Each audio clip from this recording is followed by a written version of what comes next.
Welcome to Take 30 News. Floodwaters are receding in Columbus and Lowndes County, Mississippi. But people who live and work near the Tombigbee River will feel the effects for days to come. Bronson? Rachel, the waters were really high in parts of Columbus this past week. Some structures were under several feet of water and roads were impassable except by boat. Heavy floods impacted Columbus this past weekend. Neighborhoods were flooded, making it unsafe for some residents to leave their driveways. Meanwhile, the pedestrian bridge at the Columbus Riverwalk was damaged. According to Public Information Officer Joe Dillon, city leaders suspect an unpiloted barge might have collided with one of the bridge's support pillars. Lowndes County EMA Director Cindy Lawrence says damages to the bridge are being examined. They've closed the bridge presently to pedestrians. No one's allowed to go out, and until they get a quote to determine how much it's going to cost to repair it, no one will be allowed to go to the bridge until it's repaired. Near the Columbus Riverwalk is a local restaurant that was having its own problems facing the rising water. The workers at Reuben's Catfish and Steakhouse could do nothing as the flood levels approached the front door. Employee Danny Rast says this isn't the first time something like this has happened. This month last year, we couldn't get in Reuben because of all the water and the flooding. And we know we're not in control, but we know who is. So as you can tell now, that the water is at a standstill, and it's not coming up and it's not coming down. So we're lucky right now because the water's not inside the restaurant. What comes from the north always comes down, and we get the end of the deal down here. The road to Reuben's Steakhouse was covered in several feet of water, cutting the restaurant off from traffic. If anyone needed to get to the restaurant, they had to go another way. When the floodwaters were at their highest, employees would park and a boat would be sent over to get them.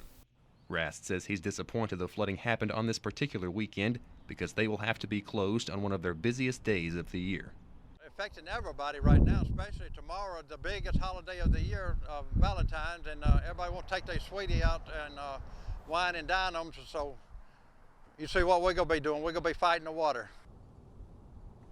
Rast says the business lost a lot of sales due to being closed on Valentine's Day, but he added that the restaurant did not flood, and he said the business reopened this past Saturday night. Rachel? In the days since that report was filed, floodwaters have continued to recede in that area. However, the flooding across the state is historic. The National Weather Service says water should begin to recede this week, but not before a flash flood warning could bring more rain for thousands of residents. The Pearl River in Jackson crested Monday at 36.67 feet, the third highest crest on record, leaving roads covered in water and hundreds of homes damaged. Last night's rain has parts of central Mississippi under a flash flood watch. Many people in Jackson had to leave their homes. As Courtney Ann Jackson from affiliate WLBT reports, those people say they're thirsty for answers. The water's edge here on North Canton Club Circle has become information central. And as the water goes down, it's the spot where some are coming for a renewed peace of mind. The last time that I was here was a couple of days ago, but this is the closest that I've been, I think, since Saturday morning. And this was about as far as we could go Saturday morning because the water came up pretty fast. Sarah Kimmel's neighbors went back to their house by boat Sunday. Water had made it into the garage, but just shy of entering the home. Now, I don't know about mine for sure, but we're all next door neighbors, so we're all very hopeful. Mary Chapman's been relying on prayers to get her through the waiting game. Been coming by every day. But she's thankful for the way others have pitched in. A couple times I came down here, a man had a truck and he rode around, let us got in his truck.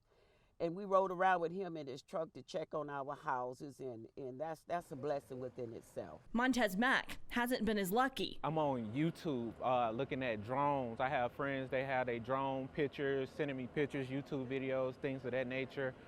When people come out with the tow trucks and things of that nature, just asking them, hey, have you seen my house? What is it like? Is the water in there? Anything that's possible. We're very thirsty for answers. He tried to walk back to his house again after we spoke and was able to finally see it for the first time since last Thursday. Now I'm waist deep in water, and my house has about 2 feet of water inside of it. Everything is water damage, from the couches to doors to everything is just gone. Neighbors say now they're just anxious to see how long cleanup may take once they're able to get back in. Governor Tate Reeves declared a state of emergency over the weekend in 3 counties due to the flooding, which saw at least 16 search and rescue operations take place throughout the state. weekend that would have been much, much longer if not for the hard work and diligence of the men and women at MEMA, at MDOT, and at all of our state and local law enforcement agencies. We have been monitoring radar and weather reports and did have a briefing from the National Weather Service this morning. We do anticipate more heavy rainfall for this region. We could potentially see additional rainfall later in the week, Thursday, maybe even into Friday, of a ½ inch to an inch. If that is the case, we don't anticipate seeing further rises in the central Mississippi area. Law enforcement officers are prepared for emergency evacuations, and county officials say you should be too. As rain continues to fall throughout the area, Oktibbeha County officials are concerned about flooding and the integrity of the Oktibbeha County Dam. The county emergency management director says they pumped around 2 feet of water off the dam over the weekend, but they expect water levels to keep rising. She says they're keeping a close eye on the dam. In the event of a mandatory evacuation, law enforcement will ride through affected areas continuously with lights and sirens blaring to let people know they need to go. It's Severe Weather Awareness Week at MSU. All this week, Maroon Alert is tweeting severe weather awareness tips. Today's topic, tornadoes. You can follow MSU Maroon Alert on Twitter at Maroon Alert. And after the break, Mississippi State's message to students and staff about the coronavirus. Stay tuned.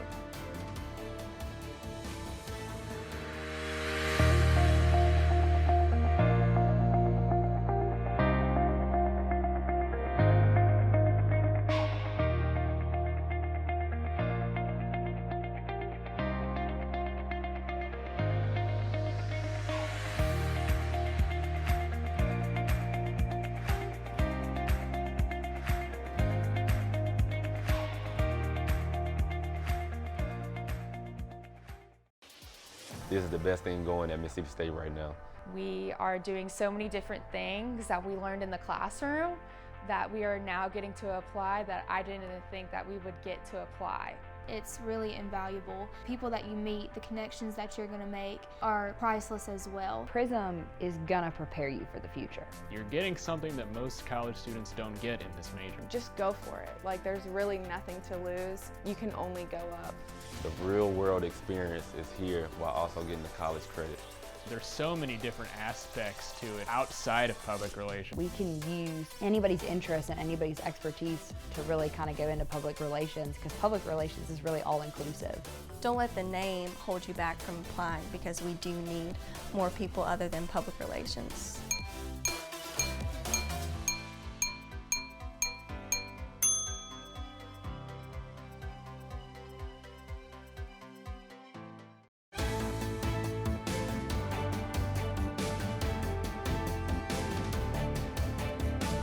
Welcome back to Take 30 News.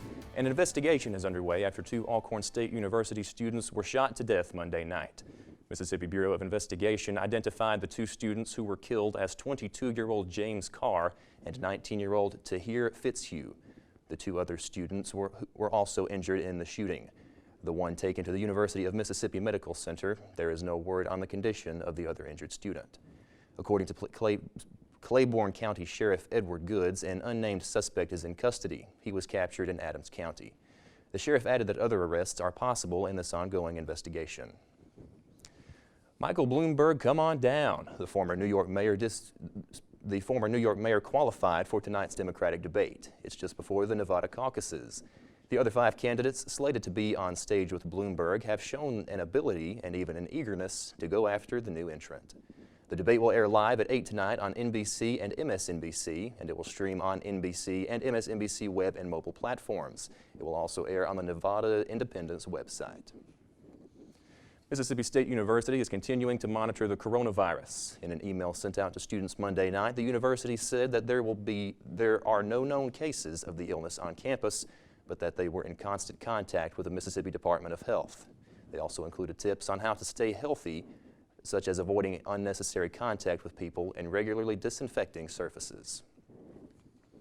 An ongoing attempt to upgrade a city bridge has run into another roadblock. The city engineer told the mayor and board of aldermen that the bids to replace the bridge at Starkville High School were higher than anticipated. The lowest bid was for $672,000, while the budget for the construction was only $430.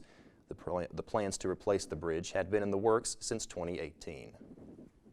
Mississippi State communication students, including students from this broadcast, celebrate a big win from this weekend.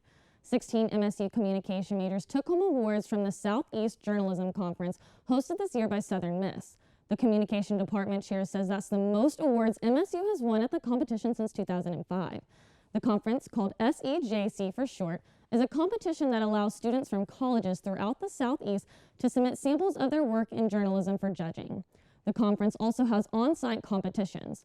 Brandon Grisham from MSU student newspaper The Reflector says he's been to a couple of SEJC times and loves the recognition it gives students for their work.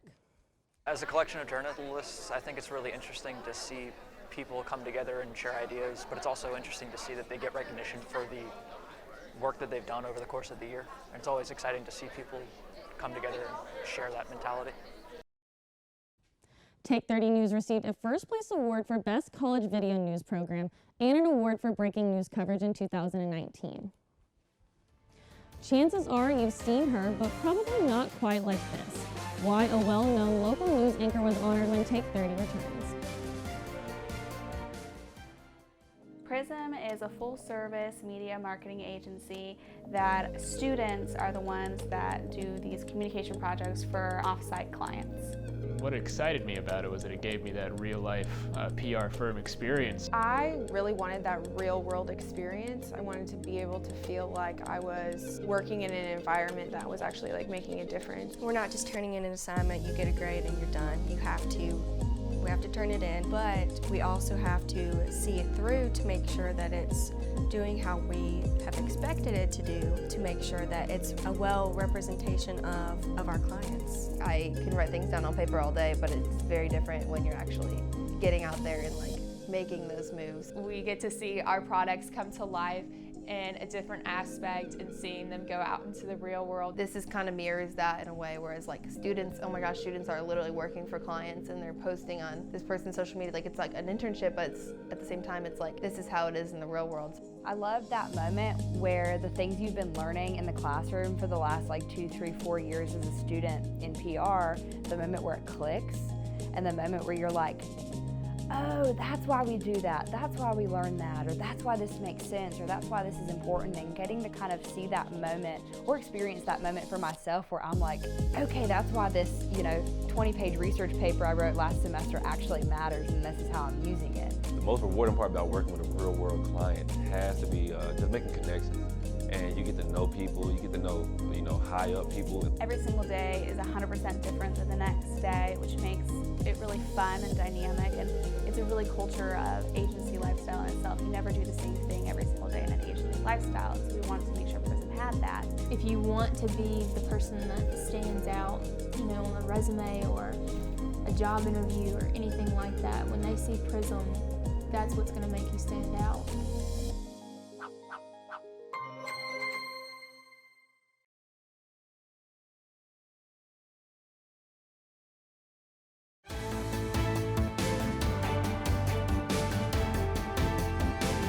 Welcome back to Take 30 News. I'd like to clarify something. The budget for the bridge at Starkville High School is $430,000, not $430. I misspoke before.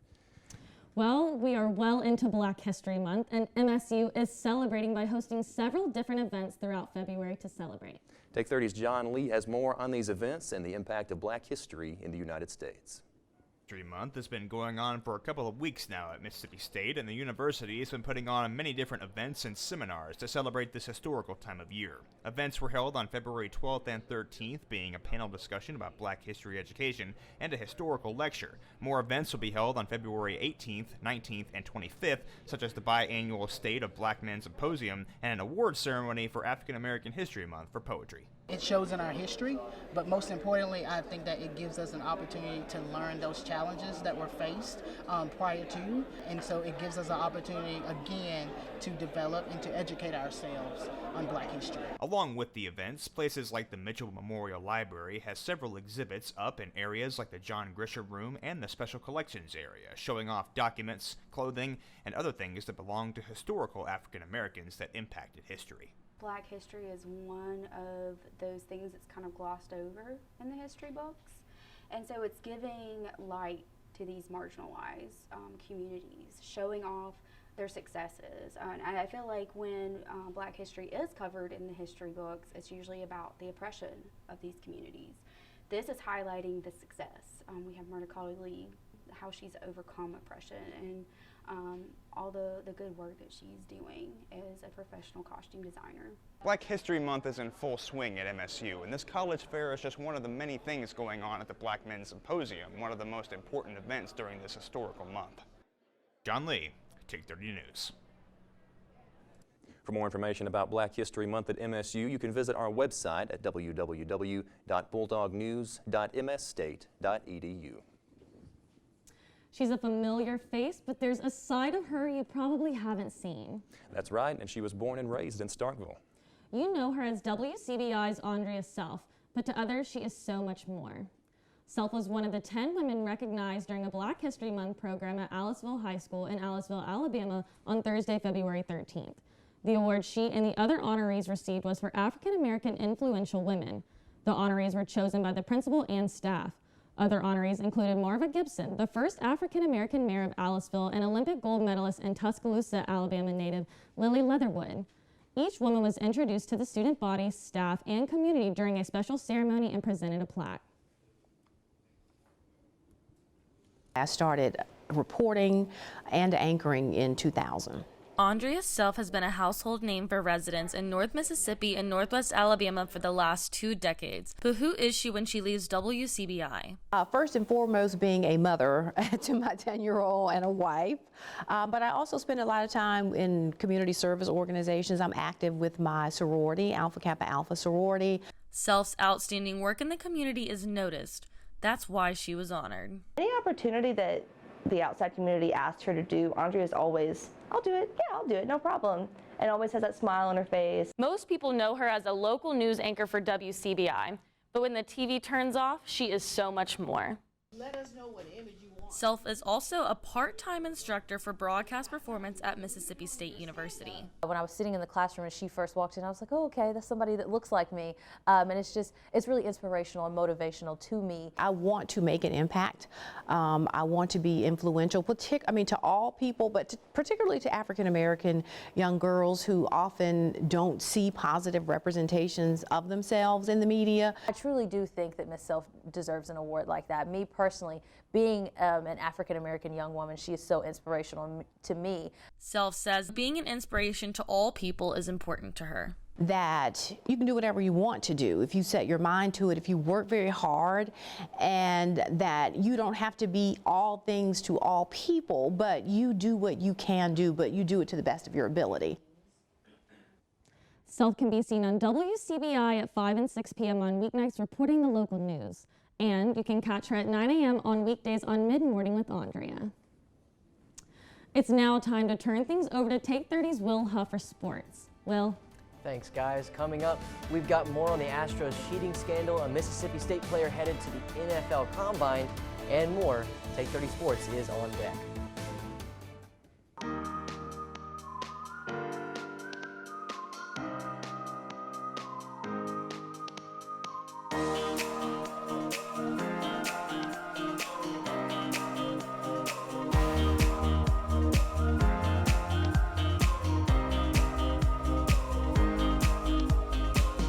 I'm Cash Matlock from the Wednesday Crew in the fall of 2018.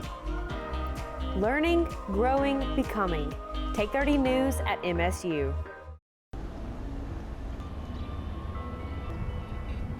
My name is Donovan Andrade. I graduated from a high school in the Middle East. I wanted to find the college that best suits home for me, and I found it here. Out of all of the universities, Mississippi State tops them all. MSU's theater program is unique to me because it's challenging, it's energetic, and it can also make you very open-minded to the world. Theater has its own community where you're never really alone. Everyone around you is family, and it felt like home. You hear about it most every week in the fall.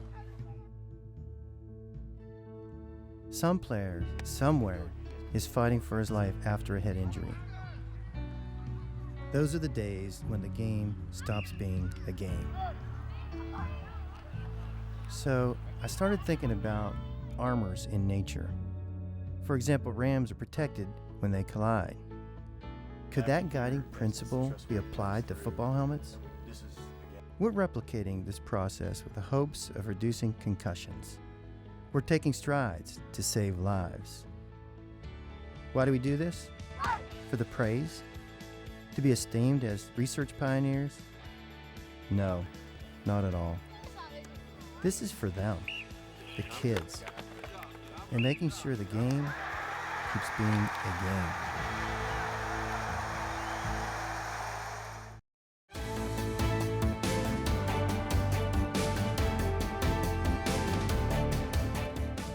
Welcome to Take 30 Sports. I'm Will Huff. After it was revealed that the Houston Astros cheated their way to a championship, many people have said that the punishment of the players, or lack thereof, was not enough. People have been very critical of the Astros, including such icons as LeBron James, who tweeted, "Listen here, baseball commissioner.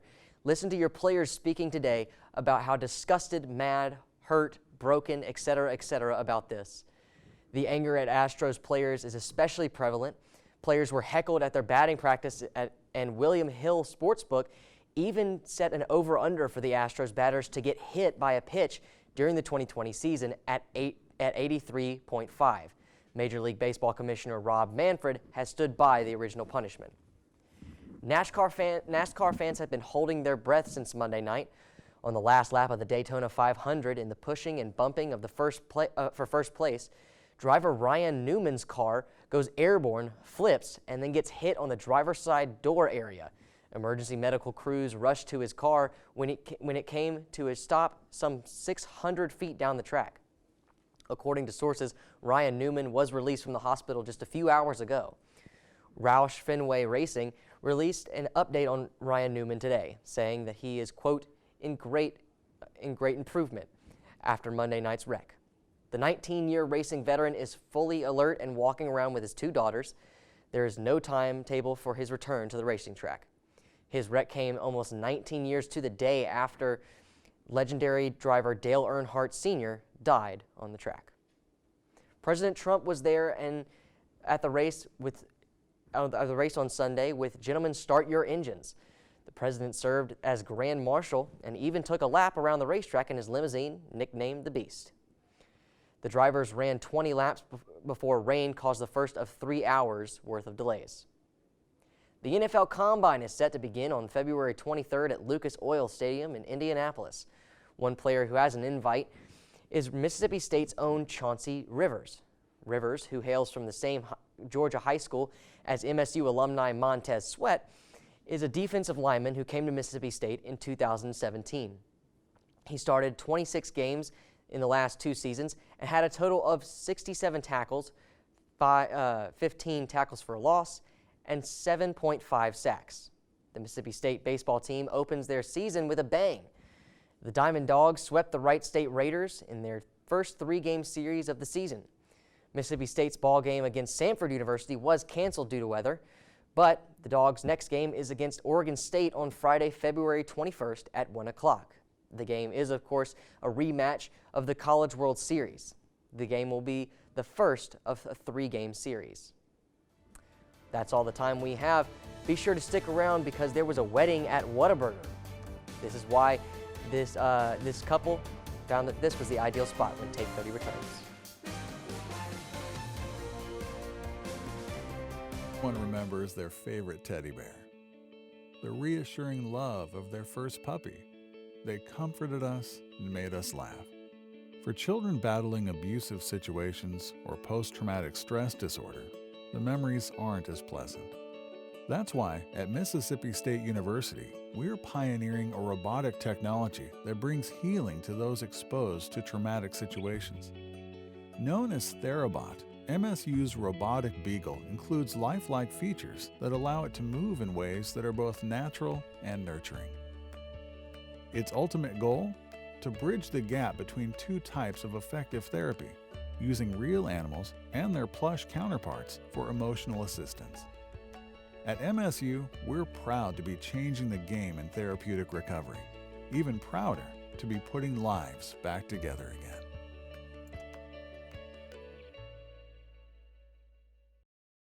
Have you ever thought about becoming a teacher, but the challenges of life or travel restrictions keep holding you back? Mississippi State can get you there. With our convenient online courses, you can earn a degree in elementary education while learning from MSU professors on a schedule that works for you. And the best part? Graduates enjoy high job placement across the state. So why wait? Take the first step toward a better, more fulfilling career, no matter where you are.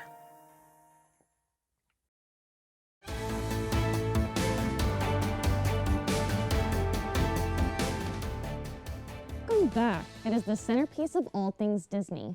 Now Disney World wants to add even more magic to its Cinderella castle. It's a makeover that will take several months, so plan ahead if you are visiting the Magic Kingdom during the spring and summer. From a standing position, a pilot takes off and soars to new heights. The group is called Jetman, and their pilot straps himself to carbon fiber wings powered by 4 mini jet engines. This flight shows the pilot climbing nearly 6,000 feet and reaches speeds of around 150 miles per hour. It has taken more than 50 test flights to learn to control the jet engines. Landing requires pulling a cord on a parachute. The group says its next challenge will be landing without needing to open a parachute. What a wedding! A Texas couple has tied the knot in the middle of College Station Whataburger. The bride and groom say they have spent a lot of time at this fast food burger spot. The restaurant remained open during the ceremony so customers could order and witness the wedding at the same time. Well, thank you guys so much for tuning in, and we will be live again Thursday at 4. Absolutely. Be sure to follow our social media, Take 30 News MSU on Facebook, Twitter, Instagram, and YouTube.